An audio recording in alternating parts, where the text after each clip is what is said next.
We relish any opportunity to get to come in here and share the proposition that was put together by our bond committee.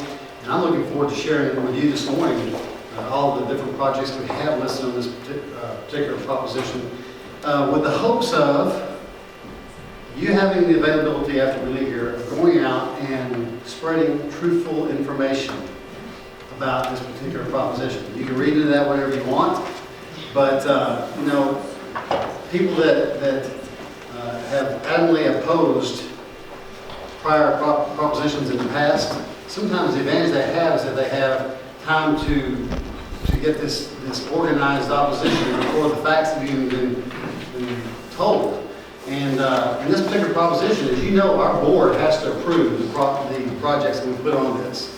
And so individuals around the city have had months and months without even seeing what projects were on there to go out and get on social media and form an opinion about what's going to be on there and what they were going to approve or not approve and endorse.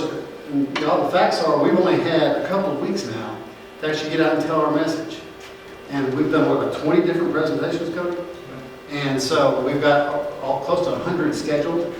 So, as I said, every single time we have an opportunity to do this particular presentation, it affords us an opportunity to answer any questions that you have about the proposition itself and all of the projects listed on it. So, without further ado, let me just kind of tell you what the way we've gone about doing this. Now, I know people in here don't need any explanation about what a bond relation is, but the reason we have this particular slide on here is because part of that misinformation that I mentioned just a moment ago has to do with the fact that folks don't understand in the community the difference between M&O money and INS money. And the fact that our district and really school finance has us operate out of these two specific buckets of money. Maintenance and operations is not what we're talking about here. We're talking about INS. And so when we talk about that to people, we feel incumbent to explain to them how a bond relation works. And so that's why this particular slide is in here. And we'd like to explain to them up front that when we talk about lowering taxes, we're specifically talking about the INS side. In other words, the district's version of a mortgage. Okay? Cody, you feel free to jump in here at any point. You know, I've done this so many times that I might leave something out of my scripted speech. Well, the question came about, who decides what's going to be on this particular bond proposition? And the reality is we pulled together over 100 citizens from all walks in the county. And those citizens met every Monday night for the month of February, basically. Sometimes 2.5, 3 hours a pop, 100-person committee. And what we did as a district was, over the past year, we've been doing a facility needs assessment. And that facility needs assessment gave us a list of all of the different items that our district needs. Some are renovations, some are brand new projects. And so we took this list of needs before this committee of over 100 individuals, and they vetted through that entire list. And for, as I said, 4 specific Mondays for the month of February were spent hashing these projects out. I mean, Bill was there. It was a pretty tough process. And magically, by the end of that 4th night, we were able to get all of the projects approved by this committee, and they fit under $220 million bonding capacity price tag. So this will be our first blush at what that particular list of items looks like. And I'm going to read the main categories. We'll get more in depth as to what these particular categories entail, but just look at this. Look at the bold. You got the district-wide comprehensive upgrades, which total $62.5 million. Additions and renovations to existing schools. Safety and security measures. Cody's going to talk a little bit about that in just a moment, as well as transportation maintenance. Technology, this is upgrades and additions. The district-wide stadium event center. Future land purchases, and then elementary number 22 plan. That's the elementary that hasn't been built yet, but we know is coming next. Let's start with this. District-wide comprehensive upgrades involves the following items: HVAC, systems and heating, roof replacements, plumbing and electrical upgrades, energy efficient lighting, digital marquees in all of our elementary schools, playing surface replacements, equipment and furniture refresh at selected campuses throughout the district. Well, the question always comes up, which campus gets what and why? Well, we have a schedule, just like the city does, a schedule of doing different projects. As things get old and reach the end of life, then we replace them. Every time we have a bond election every 5 to 6 years, this is where we replace those particular items. Just a picture of roof, because part of the comprehensive facility upgrades are based on our district's long-range facilities plan. And every campus in the MISD will receive facility upgrades through this particular bond program. Let's talk specifically about what additions and renovations we're talking about. How many of you were here when Glen Oaks or Valley Creek was built? Does it seem like yesterday? I mean, in a way, it's almost like those schools are viewed by folks in our city as being still relatively new. The reality is they're 25 years old already. And so I was doing this presentation last week, and I made that statement in one of our elementary schools, and one of the little teachers said, well, not really, because I went to school there. And I thought, oh my gosh. So, but anyway, just to give you an idea, Glen Oaks and Valley Creek, those two schools right there, are going to be completely renovated. And I'll talk in just a moment, next slide, about specifically what that entails. Cockrell and Evans Middle School, both of these schools will receive fine arts additions and expansions. McKinney High School, as you all know, just underwent a massive refurbish a couple years ago, but we did not finish the auditorium. So the auditorium is part of this bond, and it's going to be beautiful. You'll see that. And then McKinney Boyd High School will be receiving some additions to their fine arts area, specifically the band hall and other areas. Let's talk specifically about Glen Oaks and Valley Creek. Each of those, as I said, are approximately 25 years old. They're as part of the district's long-range facilities plan.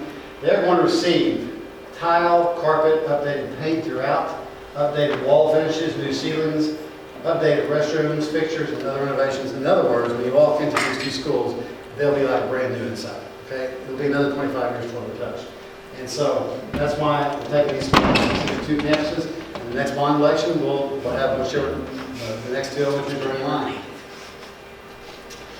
Let's talk about Cockrell Middle School and Evans Middle School. If you've been reading the paper, then you realize that the fine arts departments in McKinney ISD have just exploded, not only in terms of numbers, but by success. They've had a tremendous amount of success. When you get onto the Texas Music Educators Association conference every year in San Antonio, we are always represented by many, many different organizations, from choir to band to orchestra.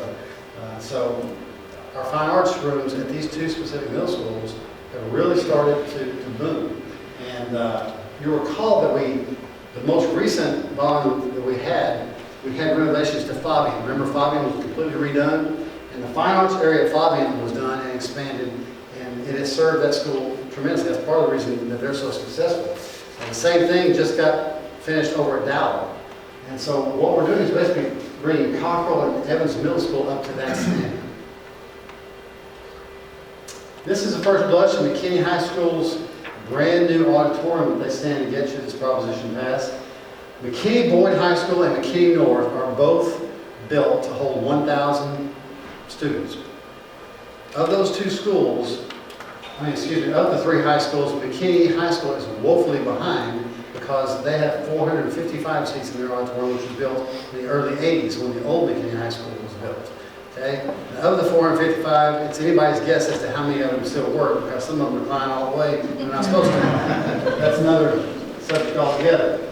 But anyway, this particular auditorium, not only seats 1,000, it will have the latest and greatest acoustical upgrades, and we're really excited about that. Just to give you an idea of what it will look like if you're traveling down 75, and you look over to the right and see McKinney High School, give a look at this. Right now, if you drive by, you'll see all of this area is grass. This is the renovated McKinney High School. By the way, how many of y'all been through the renovated McKinney High School? Is it not phenomenal? Okay, so all of this looks really nice. This has, the existing auditorium has 455 seats. This particular building is where a new auditorium is going to be. And all of this is plate glass, just like we have over here, from the roof down to the ground with some poles. So you can see through it into the foyer. Now, you can imagine driving down 75 and looking to the right and seeing this foyer lit up. It'd be like a Dallas wind spear going down Little Rock. It's just beautiful.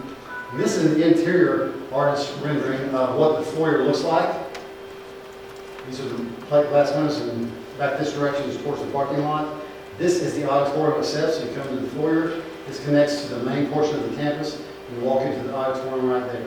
So extremely excited about the proposition of this particular building to McKinney High School.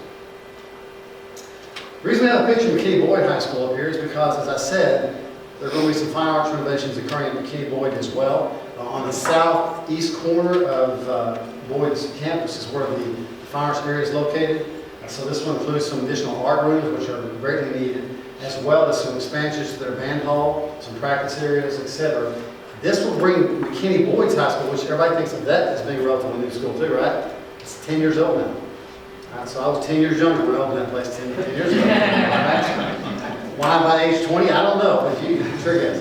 But I'll tell you right now, McKinney Boyd High School, as nice as it is, the fine arts areas are inadequate. Down by the band hall, practice rooms, etc. And this particular bond proposition allows for some expansion in those areas that will bring them to the same standard that McKinney High will have and McKinney North is currently having built right this very second. All right, the least sexy part of the entire presentation is being given by Cody. Not sure what that means. It means you can overcome it. So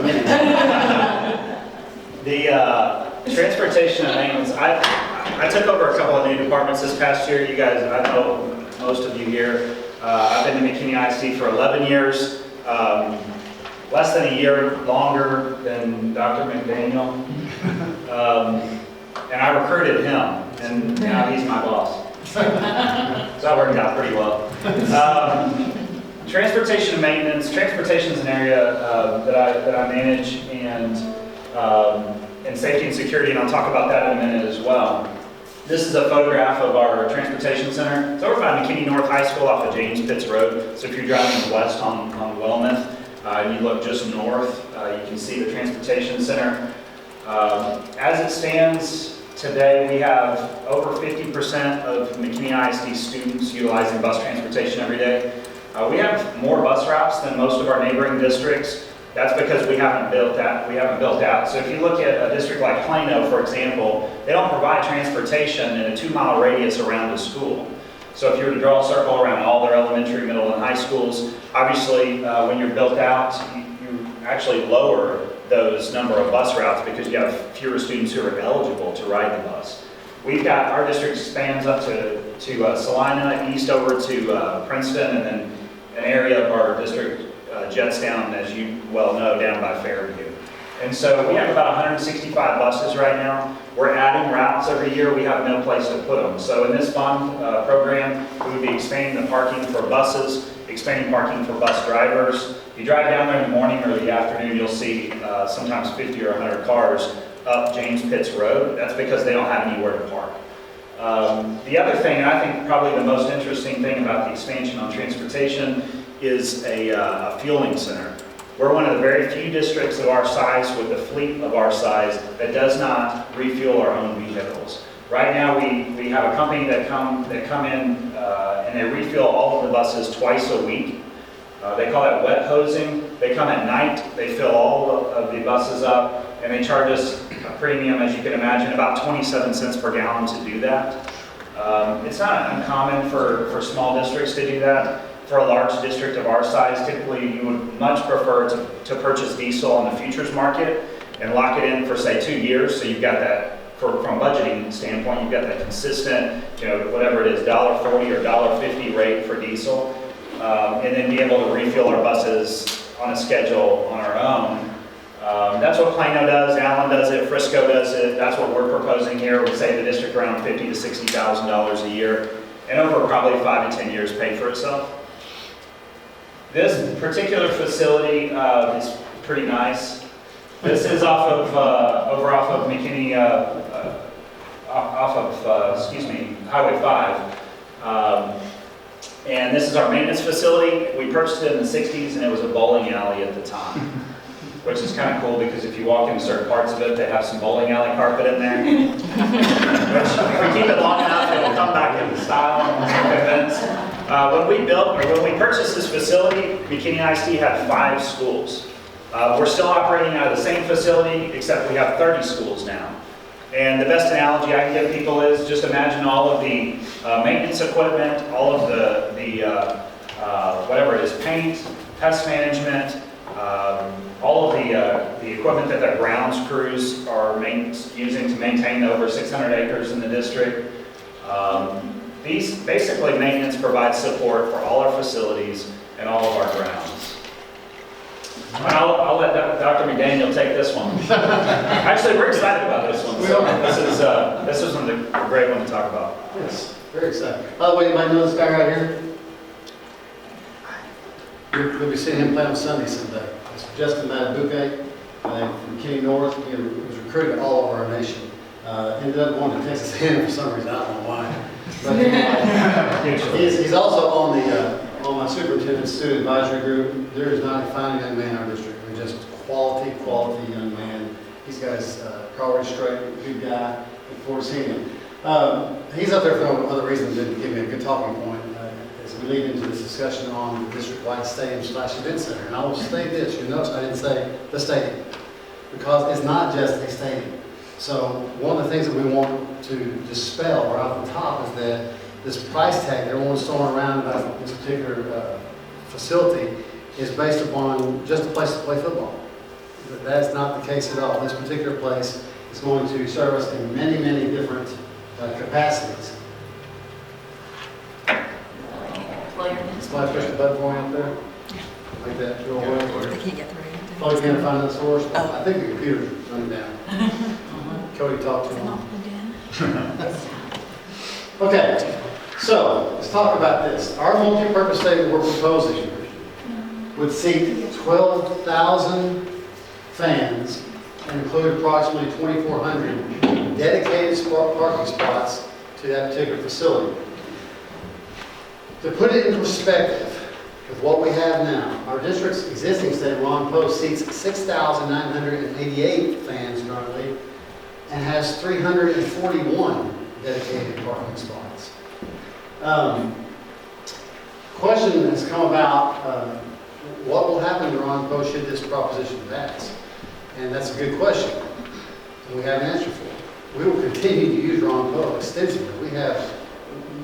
When we put this proposition together, it's important to note that we didn't just look 5 years down the line, because we were dealing with projects of this magnitude. You have to look 20, 25, 30 years down the line, because if history suggests or holds true, it may be another 50 years before we build our next stadium. This one was built in 1962, Ron Poe was. And at the time, the parking work was basically just fields. People would drive up in their trucks and automobiles and fields and walk through the mud and the muck and get up there to the stadium, and that was Ron Poe back in the day. And so, all that to say, there are 341 dedicated parking spots for that particular facility right now. What does all that mean? At the time, when it was built, McKinney ISD only had 7,000 students. Today, McKinney ISD has 25,000 students. All right, this is a quick breakdown of some numbers. I hope you can see them from where you are, but let me just kind of go through this. Everyone always says, well, how do we compare with the districts all around our area? So we came up with a list, starting with over in Frisco. You know, Frisco has multiple stadiums within that particular district, starting with Toyota Stadium, which their high school does use that stadium to play football games in. Seats 20,500 and has 6,200 parking spots. I'm going to list here. Kimbrough Stadium over in Plano ISD seats 9,800 fans, has 1,913 parking spots. Collins Complex in Denton, which is really a pretty fair comparison in terms of student size with us. Their stadium that they've recently built seats 12,000 and has 2,200 parking spots. Clark Stadium over in Plano seats 14,224 fans, has 2,593. Memorial Stadium over in Frisco, this is their version of Ron Poe. This is the older stadium over in Frisco. They've renovated through the years. It has 1,590 parking spots. Eagle Stadium over in Allen has 18,000 seats for fans and has 2,700 parking spots. the new Star over in Frisco, which you're familiar with, they're building that in conjunction with the Cowboys, right? The new Star over in Frisco seats 12,000 fans, and they haven't determined parking yet. And our stadium, for McKinney ISD, Ron Poe, as I said, seats 6,988 and has 341 dedicated parking spots. If you're wondering what 664 combined means, that's if you include all of the parking over in front of the administration building, and all the parking over in front of Fabian, and some on the street, and that parking lot across the street from Fabian, which people have to walk. And if you've gone to a game, you've been to a game there on Friday night, it's not just a parking issue, it's an ingress and an egress issue as well. But you'll see cars parked down streets, in people's driveways, down in Brookshire's. I mean, they walk, it's crazy how far they've come.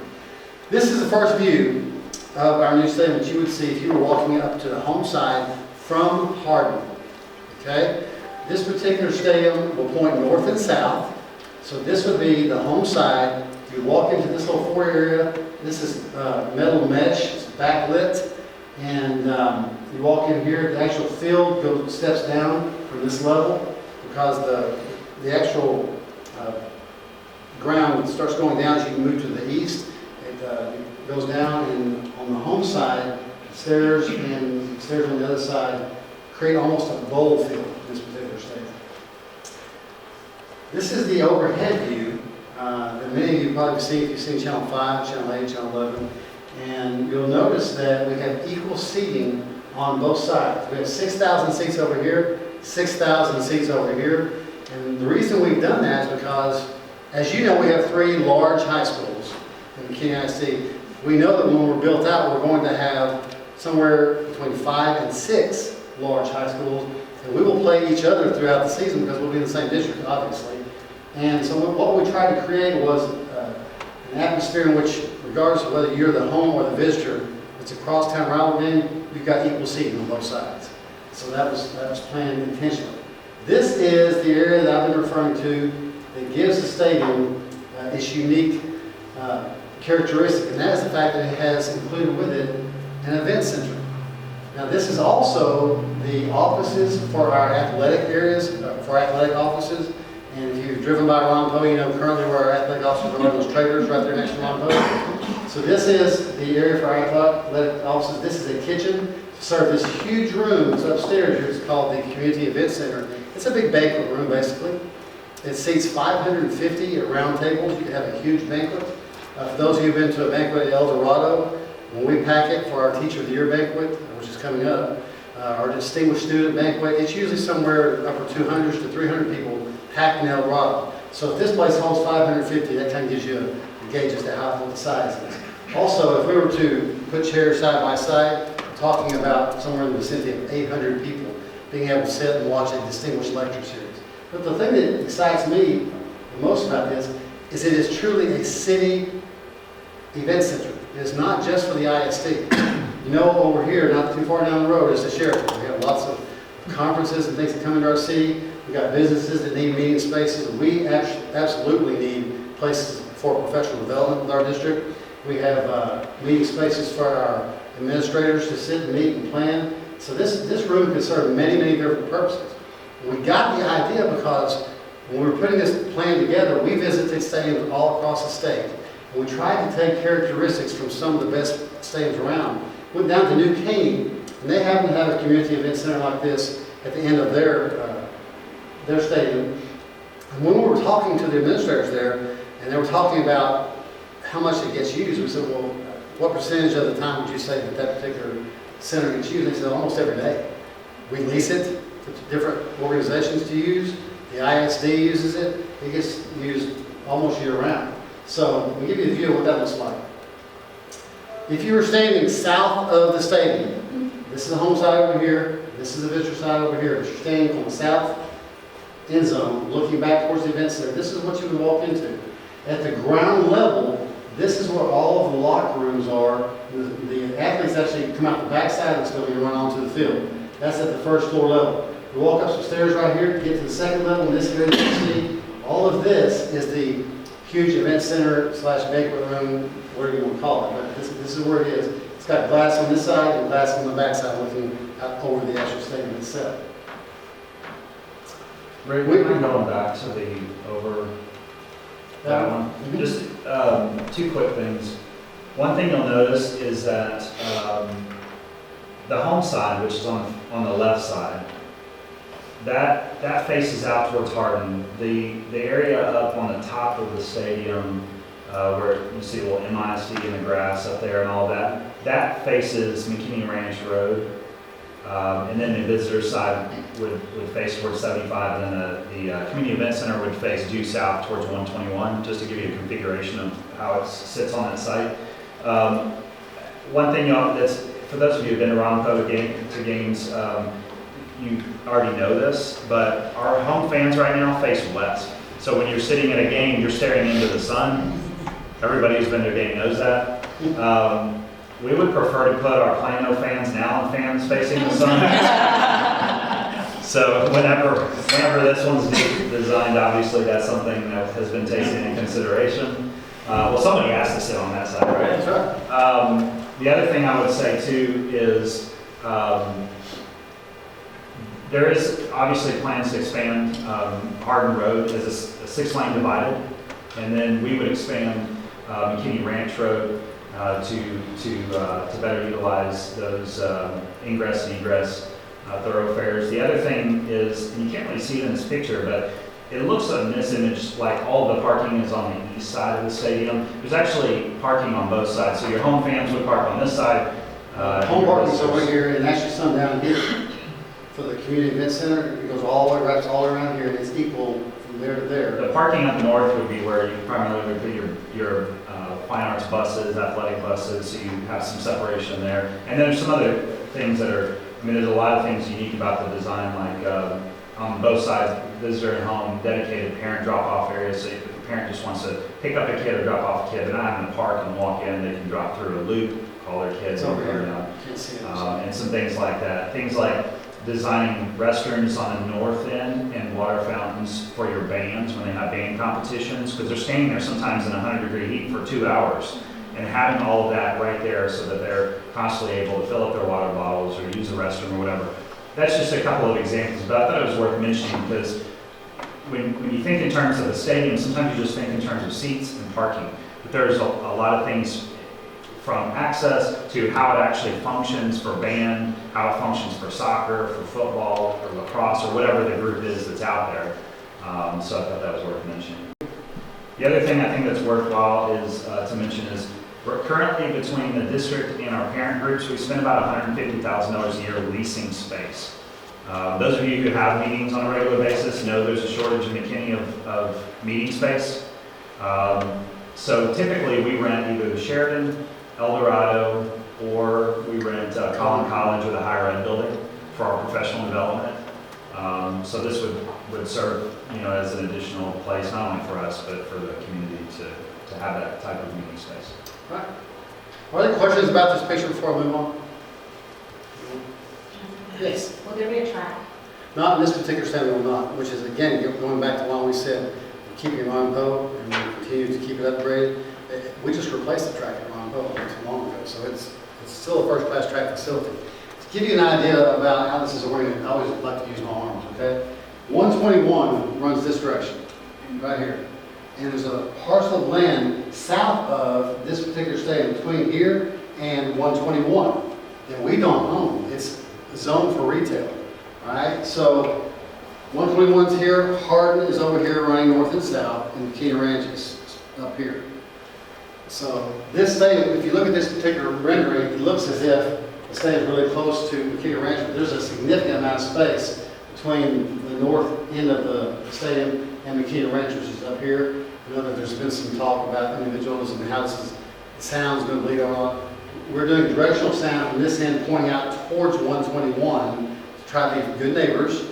And also, I don't know if you know much about lighting, but it has really reached the point where lighting can really be controlled a lot more than it used to. Back in the old days, they just put it on a big pole and it went everywhere, right? Well, nowadays, the lighting is much more unique in the sense that it can be directed specifically to areas, so you don't get the bleed over that you used to get. Right. Just a quick picture from one of our events we had in the past. This is our Teacher of the Year banquet, but I mentioned some of the things that we can have in that particular event center, such as the fine arts and athletic banquets, distinguished student program, retirement banquet we have every single year, high school reunions. There's a thought, right? Bring your high school class back to a football game and actually get down on the end. District-wide professional development, as I mentioned, and many, many other activities. All right, Cody, you want to talk about safety and security? Sure. Your area? On that property that's just south of the stadium, we don't own that land. It's the land that sits right on 121.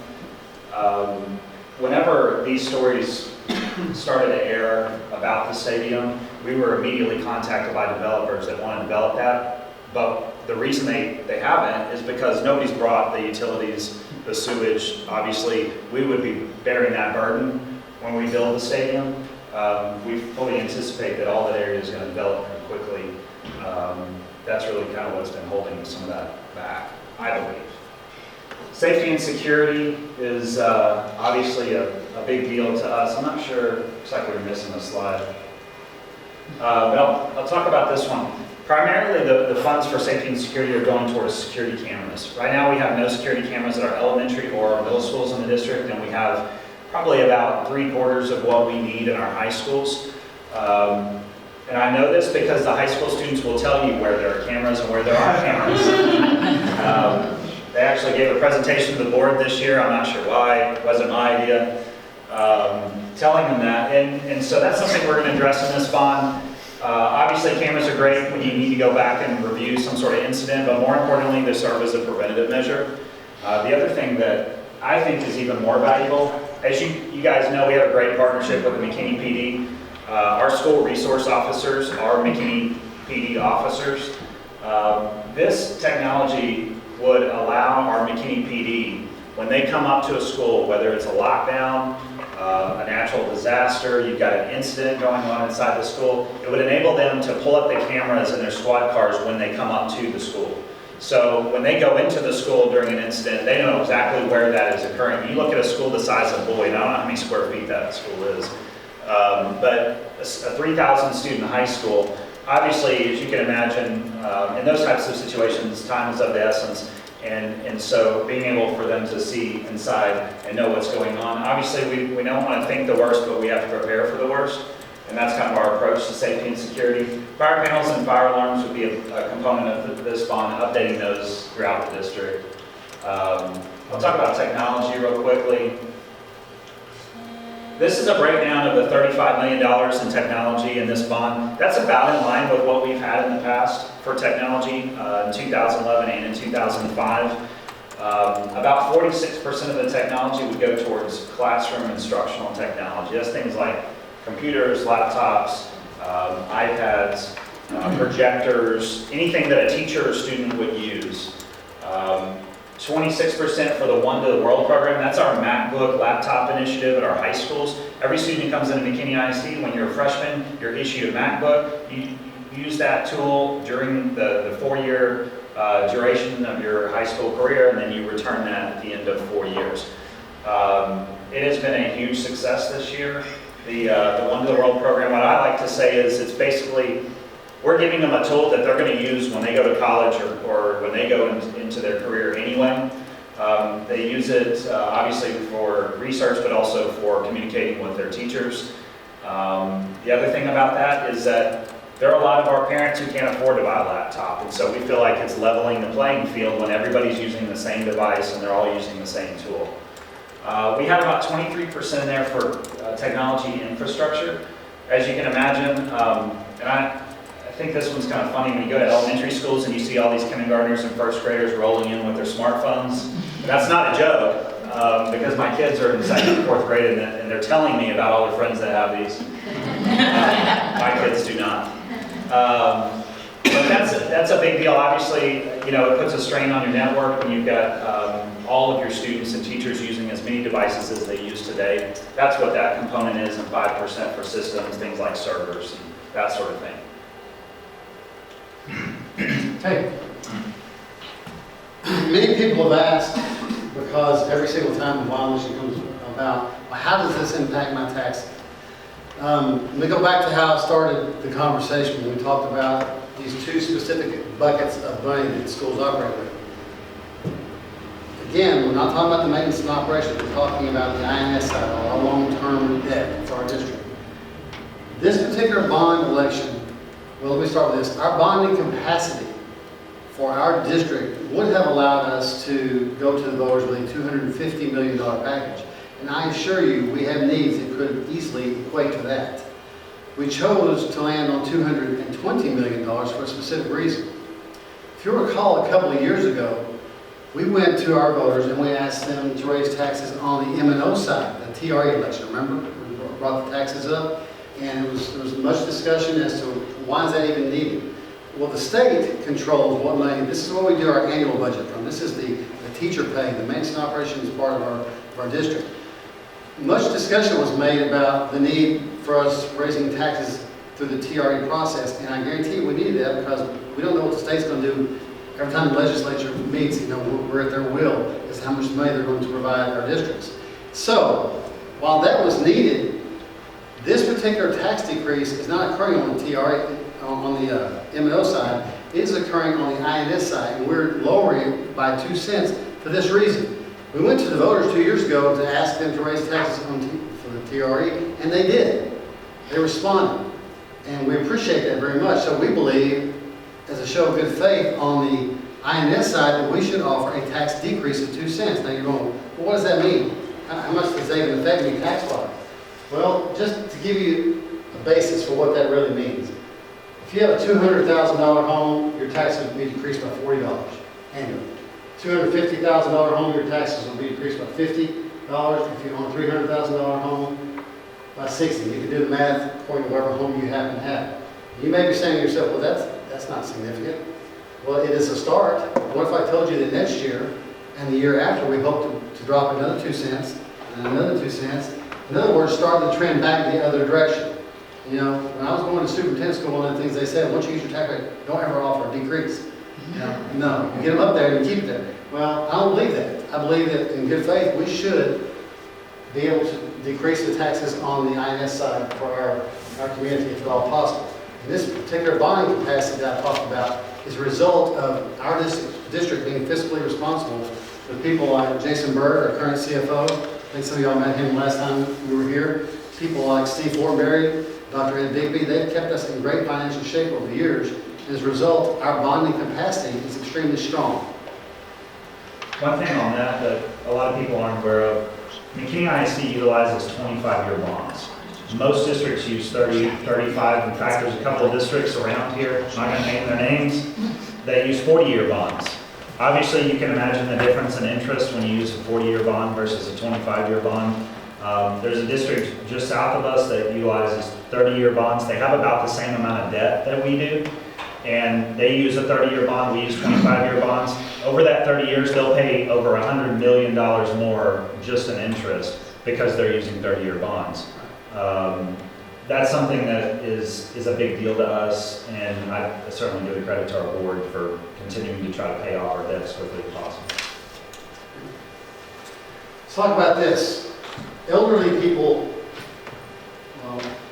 let's just say folks over 65. You want me to take that one? Yeah, you want to take over right here? No, folks over 65, basically, when they hear bond election, they immediately think, oh my gosh, the taxes are going through the roof. It's just natural.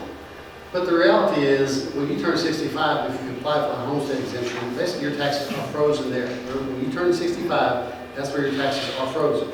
And so, again, this is a piece of information that we think voters need to know. That's why it's included in this particular slide.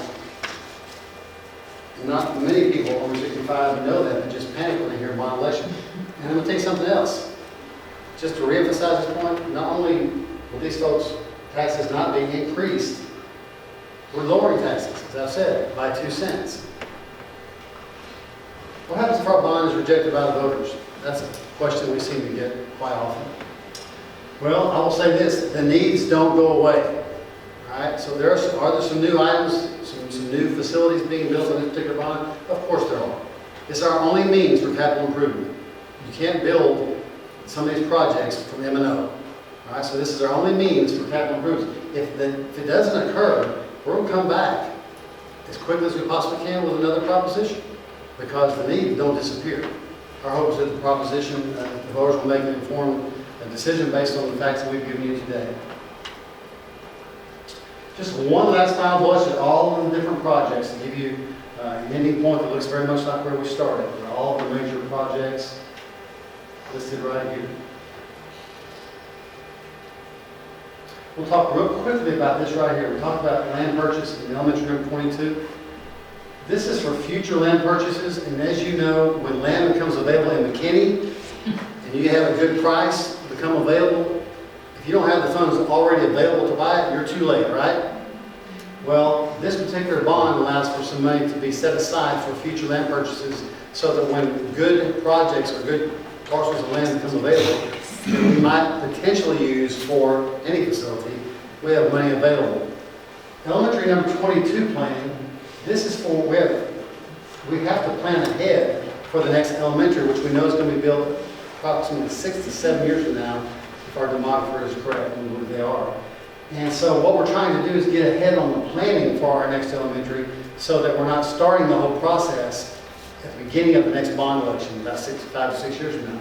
This way the plan is in place, and whenever that need becomes evident to us, whether it's in Trinity Falls or on Farms or Fairview, wherever it happens to be, we're sitting on go, ready for the next elementary. Again, the total of all the projects is $220 million, and I'll give you some information about election dates and locations. Early voting begins April 25th, runs through May the 3rd. The actual election day is May 7th. You can vote at the Collin County Elections Office over off of Redbud, everybody's familiar with that, or any of our 5 middle schools. We figured that those were landmarks throughout the city, so if you can find any middle school during that time frame, that's where you can go and you can vote. Love this picture of this kid right here. It says a lot, right? I don't know if anybody knows that, man, that says a lot. All right, we'll entertain any questions. How are we going to do on time? It is 9:02, so you got about 10 minutes. Okay, so I'll entertain any questions from the crowd. If you have none, I'll sit down and be quiet. But I hope you have some questions. We've been asked many as we've gone around. Okay, yes, ma'am? So, and you may have said this at the beginning, it was a couple minutes late. Is this slide set available to us? Yes, ma'am. All you got to do is go onto the MISD website, and there's an area over the right-hand side that says Bond Program, 2016 Bond Program. We're trying to be as transparent as we possibly can be about this entire project, a proposition. And so Cody's office has done a really, really nice job of putting not just this slideshow, but lots of other facts online for you to go and see. Because, as we said, we're only here to provide you with factual information so that you can make an educated decision. Whether you support it or not, we just want you to make an educated decision based upon facts and not rhetoric. Okay? Yes, sir. How many different issues are there on the election? I mean, different issues. Well, you broke it down into 5 different votes? No, sir. No, sir. Just one? It's one proposition. And let me tell you the reason behind that. And typically, districts our size, even like Rockwall just passed one this last year, Plano, Frisco is 700. Rarely do they have separate propositions in districts. Municipalities do that. Yeah, cities and municipalities do that, but rarely do districts do that. And the reason why, if you really get down to it, who's to say that one project in that particular list of many items is more important than the other? To me and to the committee that was part of this, we're one district, one proposition, one vote, because they're all priority items. And so people have asked me, well, why do you pull out technology? Man, that's a big 35 million. Why do you pull out the auditorium or the stadium, make those separate propositions? Because the stadium is 23% of this entire package.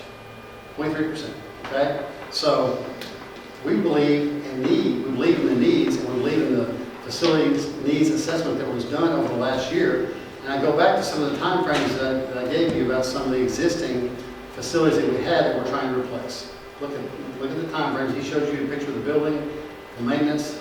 I talked about 1962 when Ron's Road was built. I mean, we're just trying to provide you with facts, okay? Yes, sir. What's the time horizon this need area covers? This is like a 5-year? This is a 5-year, yes, sir. 5 years. And we typically do that. Some districts around us will do 10-year bonds. I mean, they'll do a 10-year bond program and have those projects span out over 10 years. we found it to be somewhat difficult to project any further than 5 years. I don't know if you guys know that it was, I don't know, probably maybe 8 or 9 years ago when Prosper passed a almost $1 billion bond. It's hard, you know, Frisco just passed a $750 million bond last year, one proposition. Allen last year passed a roughly $250 million bond. And I think, I'd have to go back and check Frisco's, I want to say that's 10 years, but I'm not certain. It has not been our practice to do 10 years to fleet file. I know Fairview did try to 10-year and it failed, and then they broke it in half into two, and both parts passed. The one with shorter terms. We're living in a fickle political climate right now. Who knows what makes people vote one way or the other? Yes, Hannah, just please, come on, yes, sir. Okay. What are some of the misconceptions that you're hearing from the opposition? Misconceptions? Well, what are some of the things you're hearing from the opposition as to it should not? I can address some of those, and we are going to address some of those. We're working on a pretty exhaustive FAQ list that we'll be adding to the website. We'll also be adding a bond video that I think gives a little different perspective even than this. And all of this, the presentation and all the renderings are on there as well. I would say a couple of the propositions, a couple of the misperceptions that we're hearing. One would be that in some way we have far more debt than other districts or districts around us, which is just simply not true. If you look at the average debt per student, you take the total number of students in a district, or the total debt in a district and divide it by the number of students, we are below average. We're probably in the last quartile. Districts like Frisco, and I don't want to throw anybody under the bus, but a district like Frisco, Prosper, Lovejoy, those tend to be, they may have average debt of $40,000 per student, and ours is around $18,000 or $19,000 per student. A lot of people don't talk about the fact that we pay our debt off significantly in shorter term than other districts around us. We have an extremely strong bond rating on Moody's and Standard & Poor's, so we're able to get a great interest rate when we borrow. Part of the reason that we have debt, any district has debt, is that's the mechanism the state legislature created for us to pay for school capital improvements. So when you look at, when people say, well, I don't like that my property taxes are high, well, that's the way people who move from other states go, it's great that I don't have a state income tax, but the property taxes stink, right? But that's what was designed by our state legislature. So I would say that the amount of debt that somehow it's out of line or whatever. I think also people sometimes don't make the connection between a tax rate. They look at, the district offers great things to students like technology or really nice facilities, therefore the tax rate is really high, and they don't make the connection that the reason the tax rate is low in Frisco and Plano is because of all their commercial tax base. So you guys obviously know that when you go down to Frisco and you see Fortune 500 companies everywhere, or Plano, JCPenney, Frito-Lay, you drive down Frisco and see, all the retail, and all of our parents tell us that they're leaving McKinney to go shop in Frisco and Allen. That doesn't help us, right? And I know that's a priority for the city council and for the city. It has been for a long time, and it's a priority for us, and we're working with them. And I think we're making some headway in those areas. The only other thing I would say is probably this misconception is the stadium in terms of what it costs to build a stadium today. If you were to take even Allen's, for example, and tack on inflation, their stadium was priced in 2008. It's probably a $90 million, $100 million stadium now. Look at what Cody ISD built. They have 12 or 14,000 seat stadiums, and they approved a stadium that's comparable to ours. And it's about 58 million, their stadium is about 58 million minus a community event center or community room. And so I think the scope of our stadium is a little different and sometimes harder for people to digest because it is a multi-purpose facility. And so I would say those are probably the two biggest things. Yes. One question for you, one for Cody. Right. First of all, let me vote out. First of all, why is this stadium or an event center being built where it is, so on the southern edge of the city versus more centralized as we build out. For Cody, we're giving laptops or notebooks to everybody, and we're deep level playing field, and you know, intimated that there are parents who can't afford to get a kid a laptop. As an add-on to that, do we provide Wi-Fi in our buses so that those students who don't have Wi-Fi at home have Wi-Fi at least when we're transporting them around? I know you're going to talk about the traveling Wi-Fi that we have. Davis. And that's a small question, but I'm just curious. It's a legitimate question. What were you going to say? You know, David, Mr. Span, who's oversees our technology, has talked about having traveling Wi-Fi hotspots around. Yeah, that's different a great parts of the question. city. We haven't actually been asked that question. The Wi-Fi, obviously we have it at all of our campuses. Students have access to those But they're not always facilities.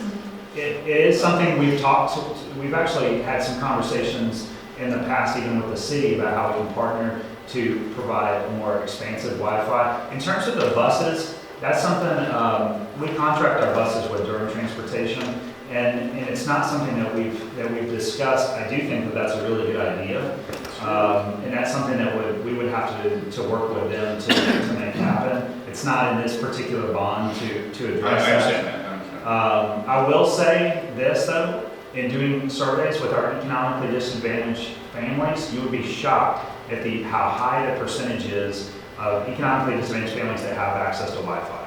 Okay, but For that may most be of a them, problem. and most people assume that it's a small percentage, but it's something like 80 to 90%, because, you know, and you see this, even if they have to sacrifice something else, they will still oftentimes have a phone that's a smartphone that gives them access, and at home they'll still have, you know, the Wi-Fi where in some of those places you can get for relatively inexpensive. So Now, I'll address That's a good the question. issue of the location. First of all, I think it's a great location. I mean, it's a corner of 75 and 121.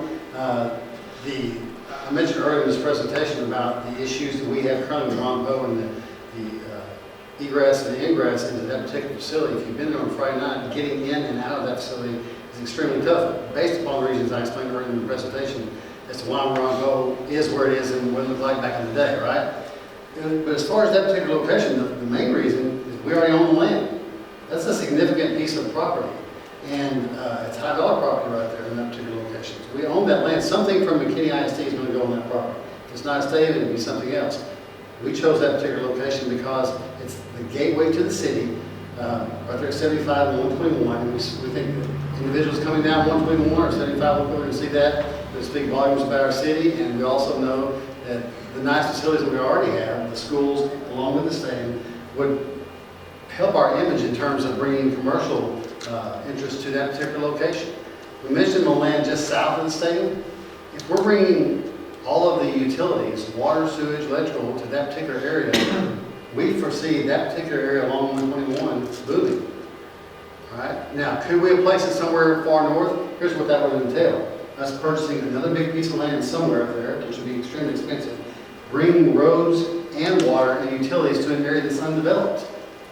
Okay? So, yeah, we could put it on the northern side of town, but if you go down 75 right now, and I personally can tell you I have done this, you can go to the northernmost part of our city right now, right before you hit Melissa, and drive down 75. It takes you no more than 10 minutes to get from that area all around 121 and pull right down through the service road into this proposed stadium site. So you're talking 10 minutes, okay? So while it looks like a long way away, back in the day it probably was, but 75 was a small highway, but now it's a magnificent facility. So we think it's a great site. the other thing I would add is every team that we play in our district come from the south or the west. We play, you know, the largest we happen to be, and this won't change because our schools aren't going to get smaller. We built them for 3,000 students. We play in the largest district with the largest 6A schools in the state of Texas. Allen, Plano East, Plano West, Plano Senior, all of these schools that we play come from that direction. So we want to be accommodating to our fans, but we also are considering the fact that half the stadium is coming from outside of McKinney. Fabian Middle School Uh-huh. currently uses Ron Poe for their practice facilities for all of their events. What will happen when Ron Poe becomes public use? for all events, will they get priority scheduling? We say anything about public use. No, we're going to use Ron Poe in much the same way we've been using it for middle school games, for obviously using it for, as a matter of fact, right now it's being used for the Special Ed Olympics today. I don't know if they're not. But we use it for all of our sub-varsity games. There will be occasions when we still have a varsity football game being played at Ron Poe. As I said, 5 to 6 large high schools somewhere down the line. We'll have 2 major stadiums in McKinney, the new one and Ron Poe, which will continue to renovate. We're not going to let it fall in disrepair. We still need it. There's a need there. And so if you can imagine if you had a cross-town rival game, two of those teams were playing at the new stadium, and you had a home game scheduled for the other existing high school, they would have to play someone at Ron Poe. So it's still going to be utilized. Okay? Are there plans for graduations to be held at the new stadium? I have been asked that. You know what? I've run that by our board, and some are adamantly against it because of the heat, and others are abilities considered. We'll consider somewhere down the line. The one thing about having it in an enclosed area like Prestonwood is that in June 3rd, it's already creeping up in the upper 90s to lower 100s sometimes in Texas. If you ever sit there for 2 hours or 2.5 hours in a row in the heat, it's extremely uncomfortable. Okay?